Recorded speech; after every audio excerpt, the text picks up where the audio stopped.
ከጥጆች ቤት ወደ ጊደሮች ቤት የመጡ ናቸው። እነዚህ አሁን እያደጉ ሲመጡ እንደዚህ ይዞራሉ። እነዚህኞቹ ደግሞ እየደረሱ ሲመጡ ወደ ታችኛው ወደ ከብቶቹ ወደሚታለቡት ወይም ወተት ምርት ወደሚሰጡበት ክፍል ይሄዳሉ።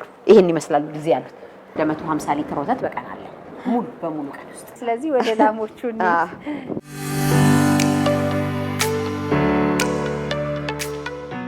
የሚታለቡ ከብቶች ናቸው።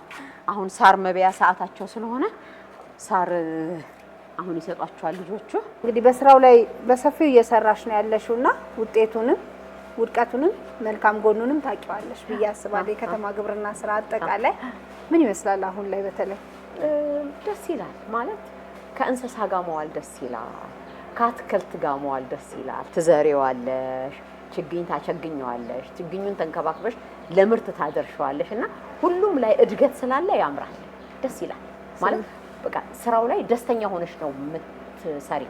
ለምንድነው ደስተኛ የምትሆኚው? ሁሉ ጊዜ የሚያድግ ነገር ነው።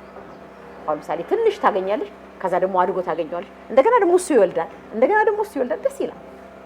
እንግዲህ ስራው እዚህ ደረጃ ሲደርስ እንግዲህ ሂደቶች ነበሩት ብዬ አስባለሁና አጠቃላይ ወደዚህ ስራ መቼ የተመጣበት አጋጣሚ ራሱ ምን ነበር? አጋጣሚ ከወተት ሀብት ልማቶች ሾላ ድሮ በሚባለው እነሱ ሰላሌ ላይ እርባታ ይሸጡ ነበረ በ94 ዓመተ ምህረት እና ያንን እርባታ ሲሸጡ ጨረታ እንዳጫርት ነበረ እኔ የተጋበዝኩት።